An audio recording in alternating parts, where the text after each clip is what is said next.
Marcus Williams had never believed in fairy tales or supernatural stories. At 23 years old, he had spent most of his life moving from one foster home to another, learning early that the real world was harsh enough without adding monsters to it. He worked night shifts at the city morgue, a job that most people found creepy, but Marcus appreciated the quiet and the steady paycheck. The storm that hit the city that October night was unlike anything anyone had seen before. Rain pounded the streets like bullets, and lightning split the sky in ways that seemed almost unnatural. Marcus was finishing his shift when he heard it, a sound that cut through the howling wind like a knife through silk. It was crying. Not just any crying, but the desperate wail of a baby. Marcus grabbed his jacket and stepped outside into the storm, squinting against the driving rain.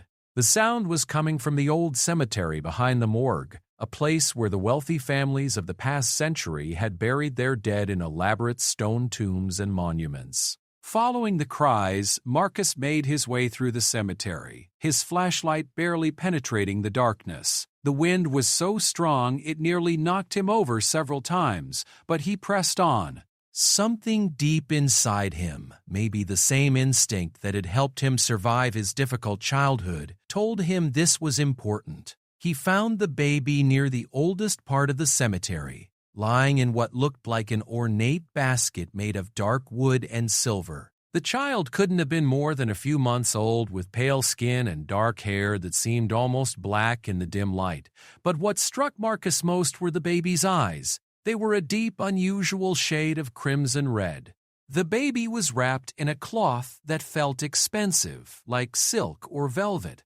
And despite being out in the storm, the child wasn't wet. The basket seemed to have some kind of protective covering that had kept the rain out.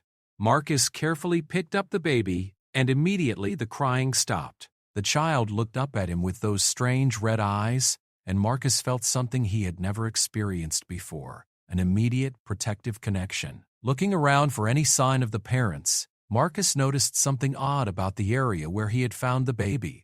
The ground around the basket was completely dry, forming a perfect circle about 6 feet across.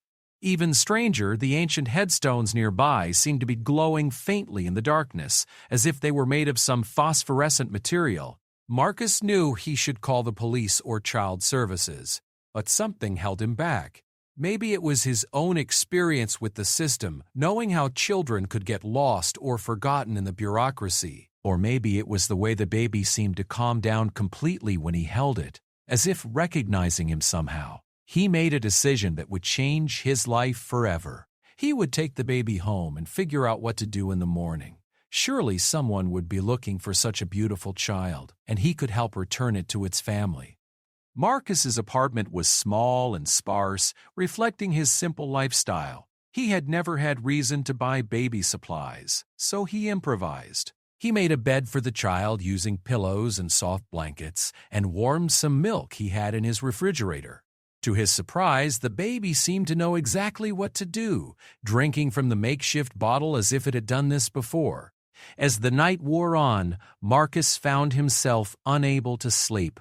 Every time he checked on the baby, those red eyes were watching him with an intelligence that seemed far too advanced for an infant. The child never cried again after he had found it, which was unusual for such a young baby. When morning came, Marcus called in sick to work and spent the day trying to figure out what to do. He checked missing children reports online and called local hospitals, but no one had reported a missing baby matching this child's description. It was as if the baby had appeared out of nowhere.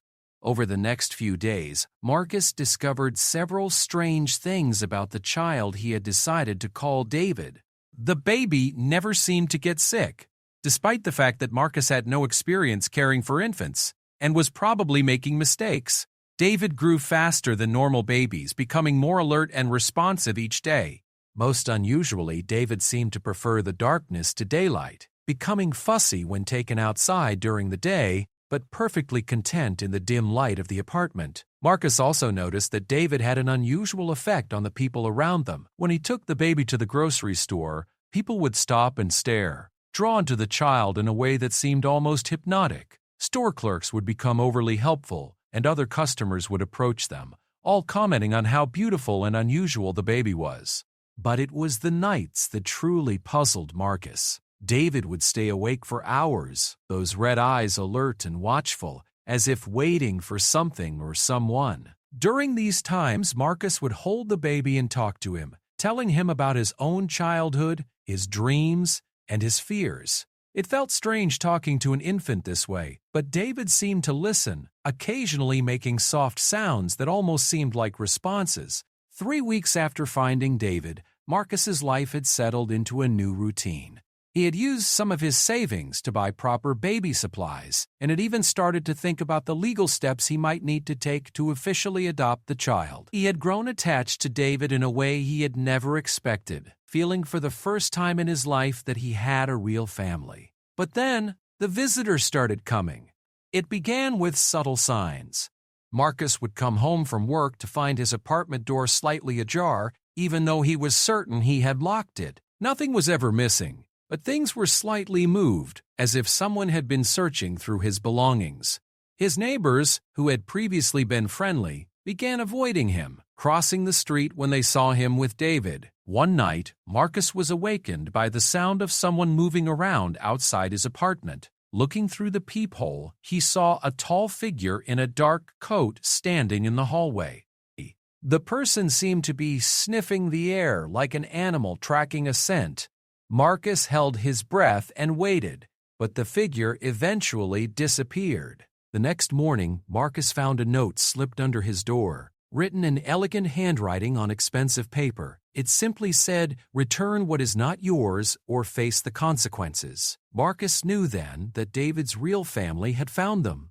But instead of feeling relieved that the baby's parents were looking for him, Marcus felt a deep sense of dread. There was something about the note, about the way the mysterious visitors had been watching them, that felt dangerous. That evening, as Marcus was feeding David, he noticed the baby's eyes seemed more alert than usual, almost as if the child sensed that something was about to happen. Marcus had learned to trust his instincts over the years, and every instinct he had was telling him that they were in danger. He began to pack a bag, thinking they might need to leave quickly. As he gathered David's things, Marcus found himself wondering what he had gotten himself into. Who were David's real parents, and why hadn't they simply knocked on his door and asked for their child back? Why the mysterious notes and midnight visits? Looking down at David, who was watching him with those unusual red eyes, Marcus made another decision that would change everything. Whatever was coming, whoever was looking for David, Marcus would protect this child with his life. In the few weeks they had been together, David had become more family to him than anyone else had ever been. Marcus had no idea that the baby he had rescued was actually the heir to a supernatural kingdom, or that the mysterious visitors were servants of one of the most powerful beings to have ever walked the earth. He didn't know that his simple act of kindness during a storm had put him at the center of a conflict that had been brewing for centuries. All Marcus knew was that David needed him and that he would do whatever it took to keep the child safe. As he finished packing their emergency bag and settled down to wait for whatever was coming, Marcus couldn't shake the feeling that his ordinary life was about to become anything but ordinary. Outside, the wind began to pick up again, and in the distance, thunder rumbled ominously. The storm that had brought David into his life was returning, and with it, forces that Marcus couldn't even begin to imagine. 3 days after receiving the threatening note, Marcus's world changed forever. He was giving David his evening bottle when a knock came at the door. Not the hurried knocking of a neighbor or the official rap of a police officer, but 3 slow, deliberate knocks that seemed to echo through the apartment with unusual resonance. Marcus looked down at David, whose red eyes had suddenly become very bright, almost glowing in the dim light. The baby made a soft sound that Marcus had never heard before, almost like recognition. "Stay quiet, little one," Marcus whispered. Though he knew it was probably pointless, whoever was at the door had likely already confirmed they were inside. Marcus approached the door carefully, looking through the peephole. What he saw made his blood run cold. Standing in the hallway was the most imposing man he had ever seen. Tall and broad-shouldered, with pale skin and dark hair, the stranger wore an expensive black coat that seemed to belong to another era. But it was his eyes that truly unsettled Marcus. They were the same unusual shade of crimson red as David's. "I know you're in there, Marcus Williams," the stranger said, his voice carrying easily through the door despite speaking in a normal tone. "I've come for my son." Marcus felt his heart skip a beat. This was David's father. But something about the man's presence, about the way he stood so perfectly still, about how he had known Marcus's name without them ever having met, made every survival instinct Marcus had screamed danger. "Who are you?" Marcus called through the door, trying to keep his voice steady. "My name is Alexander Drackle," the man replied. "And you have something that belongs to me." The name sent a chill through Marcus, though he couldn't say why. There was something familiar about it, something that triggered a memory from old books and half-remembered stories. "The baby was abandoned," Marcus said. "I found him in a storm. He could have died." Alexander's laugh was cold and without humor. "My son cannot die so easily, human. And he was not abandoned. He was taken from me during an attack on my home. The storm that night was created by my enemies to mask their escape." Marcus looked back at David, who was now making soft cooing sounds, his little arms reaching toward the door as if he could sense his father's presence. "If you're really his father, then why didn't you just call the police?" Marcus asked. "Why the threatening notes and the watching?" "Because the police cannot help with matters concerning my kind," Alexander replied. "And because I needed to observe you first, to understand what sort of man had found my heir." "Your kind?" Marcus asked, though part of him already suspected the answer. "Open the door, Marcus Williams. It's time you learn the truth about the child you've been caring for." Against his better judgment, Marcus found himself unlocking the door. There was something in Alexander's voice, a compelling quality, that seemed to bypass his conscious mind and speak directly to his instincts. As the door swung open, Marcus got his first full look at David's father. Alexander Drackle was even more impressive in person. He stood nearly 7 feet tall, with aristocratic features that seemed carved from marble. His dark hair was perfectly styled, and his clothes looked like they cost more than Marcus made in a year. But it was his presence that was truly overwhelming. He radiated an authority and power that made Marcus feel like he was standing before royalty. "May I come in?" Alexander asked, though his tone made it clear this was more courtesy than request. Marcus stepped aside, and Alexander entered the apartment with fluid, graceful movements. He looked around the small space, taking in the modest furniture and the baby supplies Marcus had hastily purchased. "You've taken good care of him," Alexander said, his eyes settling on David. For the first time, his expression softened. "He looks healthy and content." Alexander approached the baby, and David immediately began reaching for him, making excited sounds. When Alexander picked up his son, the resemblance between them became even more apparent. They had the same pale skin, the same dark hair, and most notably, the same unusual red eyes. "Hello, my little prince," Alexander murmured to David, and the baby responded with what could only be described as joy, laughing and grabbing at his father's face. Watching this reunion, Marcus felt a complex mix of emotions. Relief that David was safe with his real father, but also a deep sadness at the thought of losing the child who had become so important to him in such a short time. "You have questions," Alexander said, not looking away from his son. "Ask them!" "What are you?" Marcus asked, though he thought he already knew. "I am what humans call a vampire," Alexander replied matter-of-factly. "More specifically, I am the king of the vampire clans of the Eastern Territories. David is my heir, the future ruler of our people." The words hung in the air like a bomb waiting to explode. Marcus had suspected something supernatural about David, but hearing it confirmed was still shocking. "That's impossible," Marcus said weakly.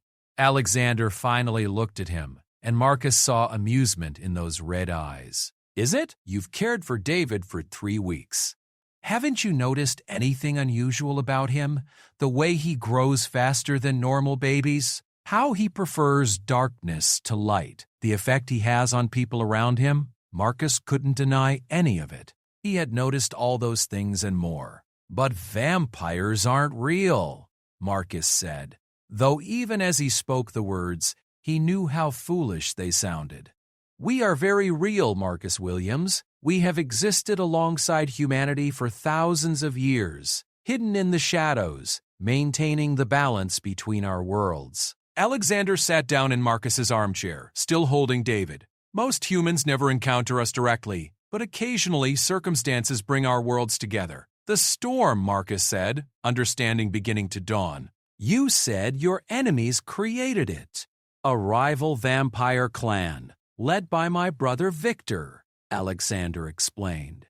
He has opposed my rule for decades, believing that vampires should dominate humans rather than coexist with them. 3 weeks ago, he attacked my stronghold during a family gathering. In the chaos, David was taken. I believe Victor intended to use my son as leverage to force me to abdicate. Marcus absorbed this information, trying to reconcile the supernatural explanation with his practical, logical worldview. But David ended up in that cemetery instead of with Victor, Marcus said. Yes. It appears that whoever Victor sent to take David had a change of heart, or perhaps there was interference from another faction. Rather than delivering my son to Victor, they left him where they knew I would eventually find him. The cemetery behind the morgue is on land that once belonged to my family, centuries ago. It's a place of power for our kind. Alexander looked at Marcus with what might have been respect. What they didn't count on was a human finding David first. And not just any human, but one who would risk his own safety to care for a strange child. I couldn't just leave him there, Marcus said simply. He was just a baby, indeed, and that simple act of compassion has changed the fate of both our worlds. Before Marcus could ask what he meant by that, there was another sound outside.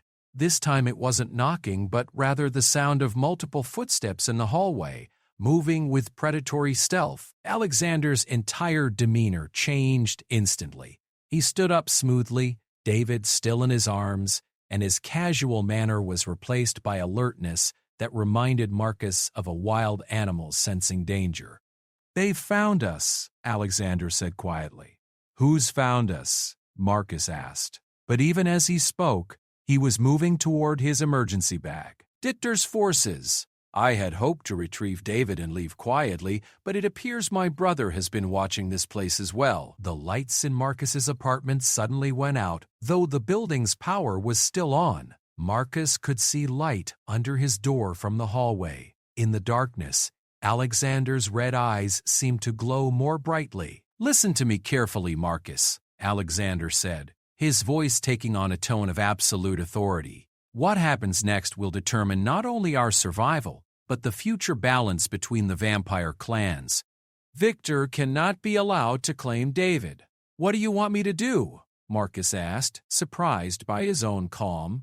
A few hours ago, the biggest concern in his life was whether David needed new clothes. Now he was apparently caught in the middle of a supernatural civil war.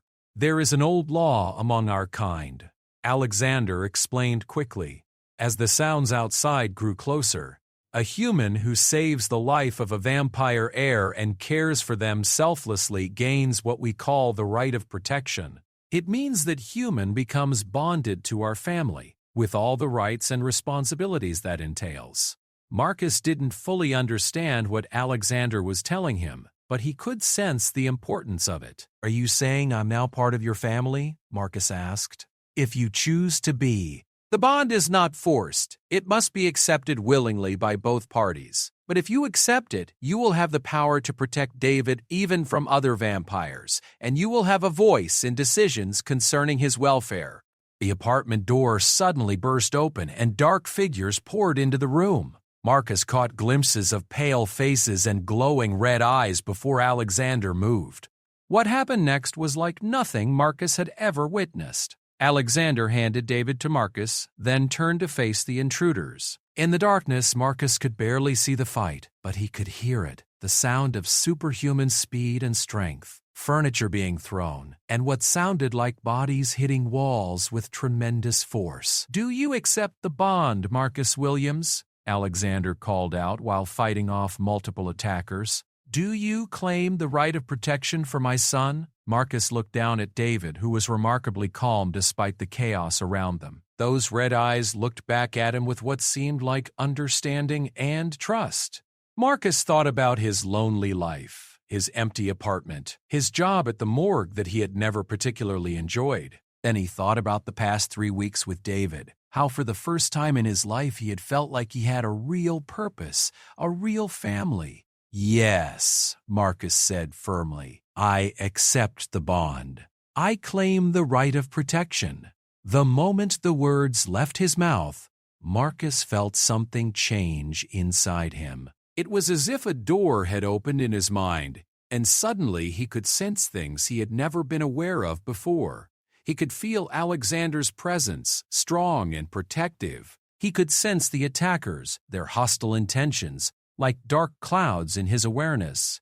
Most surprisingly, he could feel David's presence most clearly of all, like a warm light in his chest. Alexander's voice carried a note of satisfaction even as he continued fighting. "It is done. The bond is sealed." Suddenly, the attackers stopped their assault and retreated to the doorway. A new figure entered the apartment, and even without being able to see clearly in the darkness, Marcus could tell this person was even more powerful than Alexander. "Brother," the newcomer said, and Marcus knew this had to be Victor. "How touching! You've corrupted a human with our blood magic."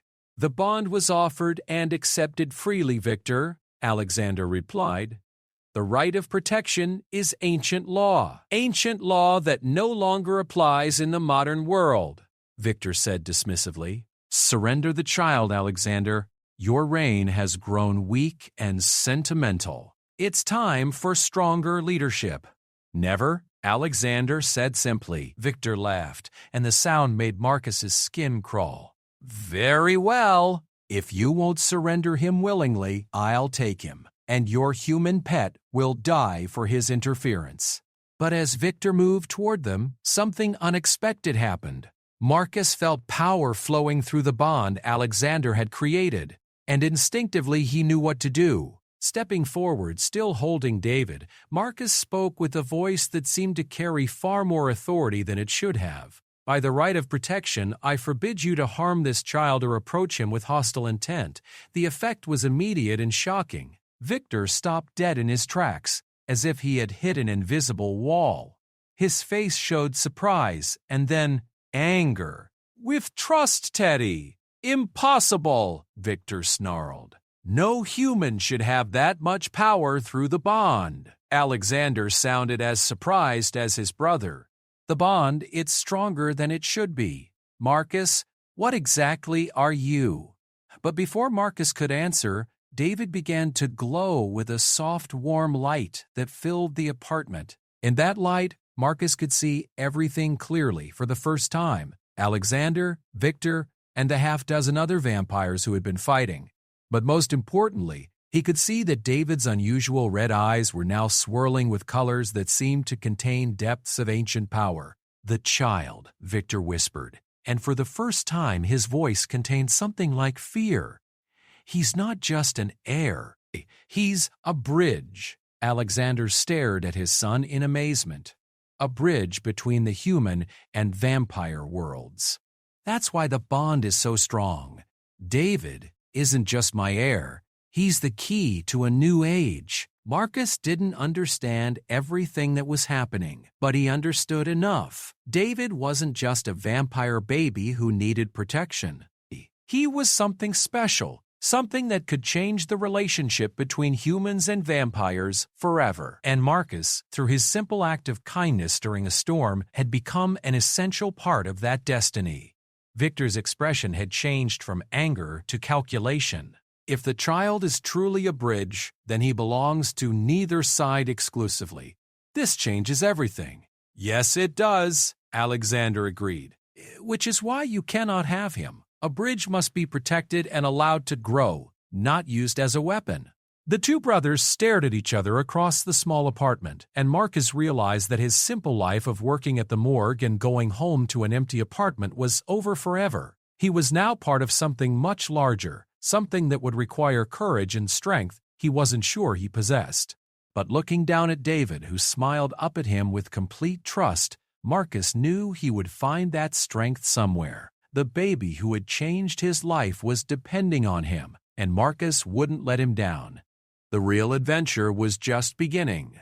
The standoff in Marcus's apartment lasted for what felt like hours, but was probably only minutes. Victor and his followers remained near the doorway, unable to advance because of the protective barrier Marcus had somehow created. Alexander stood ready for battle, while Marcus held David, who continued to emit that strange, warm light. It was David who broke the stalemate. The baby began to make soft sounds, not crying, but something that sounded almost like singing. The light around him grew brighter, and suddenly Marcus could understand what the child was trying to communicate. It wasn't words, but feelings and images that flowed directly into his mind through their bond. David was showing him visions of the future, two possible paths that stretched out from this moment. In one path, Marcus saw violence and war between vampires and humans, with cities burning and countless deaths. In the other, he saw something beautiful, humans and vampires working together, with David grown into a wise leader who bridged both worlds. "He's showing us the choice we have to make," Marcus said quietly, and somehow he knew that everyone in the room could hear him clearly. "Fight each other and destroy both our peoples, or find a way to work together." Victor scoffed, but Marcus noticed that his expression had become uncertain. "Humans and vampires cannot coexist as equals. We are superior in every way." "Are we?" Alexander asked his brother. "Look at what this human has accomplished in 3 weeks. He took better care of David than our own people managed. He formed a bond stronger than any I've ever seen. Perhaps our superiority isn't as absolute as we believed." Marcus felt David's approval through their connection and suddenly understood what needed to happen. "There's another option," he said, his voice growing stronger. "Victor, what if instead of taking David by force, you became part of his protection? What if instead of fighting for control, you helped create something new?" Victor's laugh was bitter. "And why would I agree to that?" "Because," Marcus replied, the words coming from some deep understanding he didn't fully comprehend, "David isn't just a bridge between our species. He's the key to solving problems that neither vampires nor humans can handle alone." As if to prove Marcus's point, David's light suddenly expanded, filling not just the apartment but streaming out through the windows into the night. In that light, Marcus saw visions of threats that were coming, ancient evils that had been sleeping for centuries, environmental disasters that would require supernatural intervention to prevent, diseases that only vampire healing abilities could cure. "The old ways of hiding and separation won't work much longer," Marcus continued, understanding growing in his mind. "The world is changing too fast. Both our peoples need each other to survive what's coming." Victor was silent for a long moment, his red eyes studying David with new interest. "The child truly is a bridge," he admitted finally. "I can feel it. His potential is unlike anything I've ever encountered." "Then join us," Alexander said, extending his hand toward his brother. "Help us protect him and guide him. Help us create the future he's showing us instead of clinging to the past." Victor looked from Alexander to Marcus to David, who was watching him with those swirling ancient eyes. "If I agree," Victor said slowly, "what exactly are you proposing?" Marcus felt David's approval flow through him again, along with images of what could be. "A new kind of family," Marcus said, "human and vampire together. A council that includes both species, working to prepare David for his destiny while protecting both our peoples." "And who would lead this council?" Victor asked, though his tone suggested he was genuinely considering the proposal. "David would," Marcus said without hesitation. "Even as a baby, he's already more powerful than any of us. but until he's old enough, we all share responsibility. Alexander as his father and vampire king, you as his uncle and a leader of the vampire clans, and me as his human guardian and bridge to the mortal world." Victor was quiet for a long moment, then surprised everyone by laughing. Not the cold, bitter sound from before, but something that contained actual humor. A human orphan becomes a prince of the vampire realm. A vampire king learns to share power with mortals. An outcast brother finds redemption through cooperation instead of conquest. If someone wrote this as a story, no one would believe it. "Will you do it?" Alexander asked. Victor looked around the modest apartment where the supernatural drama was playing out, then at his brother, then at Marcus, and finally at David, who was smiling at him with innocent joy. "Yes," Victor said finally. "I'll do it, but I have conditions." "Name them," Alexander replied. "First, this human, Marcus, must be properly trained. If he's going to be part of David's protection, he needs to understand our world fully. Second, we establish a formal council with representatives from multiple vampire clans and human communities. Third, David's existence and his special nature remain secret until he's old enough to choose his own path." Marcus felt a mixture of relief and terror. He was agreeing to enter a world he didn't understand, to take on responsibilities he had never imagined, but looking down at David, he knew it was right. "Agreed," Alexander said, and Marcus nodded his consent. Victor stepped forward and, to everyone's surprise, knelt before Marcus and David. "Then I pledge my protection to the heir and to his guardian. May this new alliance bring prosperity to both our peoples." The formal words seemed to activate something in the bond between them all.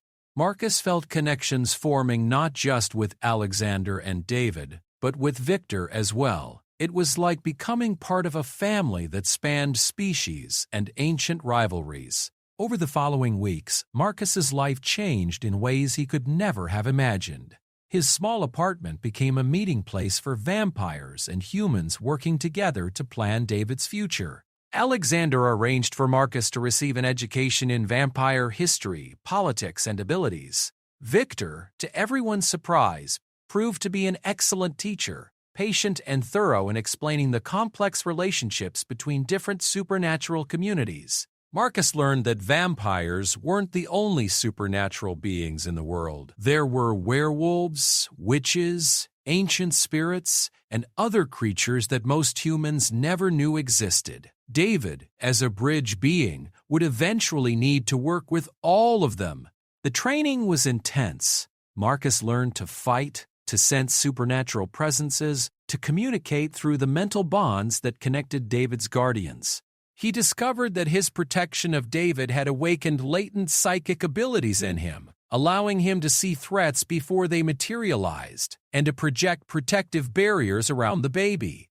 But perhaps most importantly, Marcus learned about the responsibilities that came with David's unique nature. The baby wasn't just powerful, he was also incredibly empathetic, absorbing emotions from everyone around him. This meant that his guardians had to maintain emotional balance and mental clarity at all times, because their feelings directly affected David's development. As David grew, his abilities became more apparent. By 6 months old, he could communicate telepathically with his guardians, sending complex thoughts and emotions through their bonds.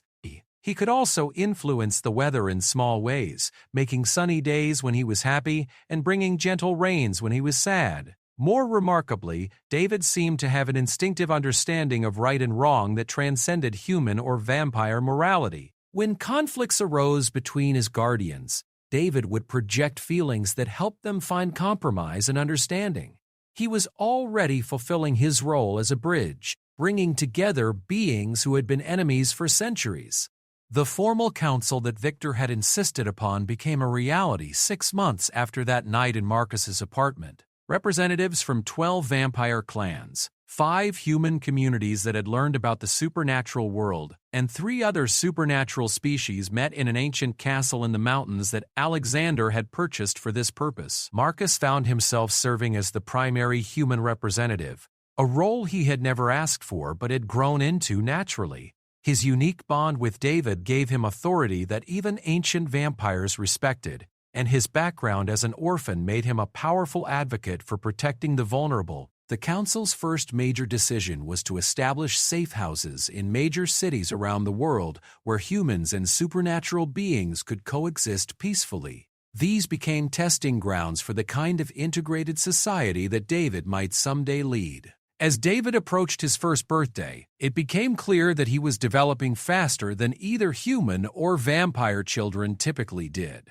He was walking at 8 months, speaking in full sentences by 10 months, and by 11 months was reading simple books. But his emotional and spiritual development was even more advanced. He seemed to understand the weight of his destiny and accepted it with a wisdom that was both beautiful and heartbreaking.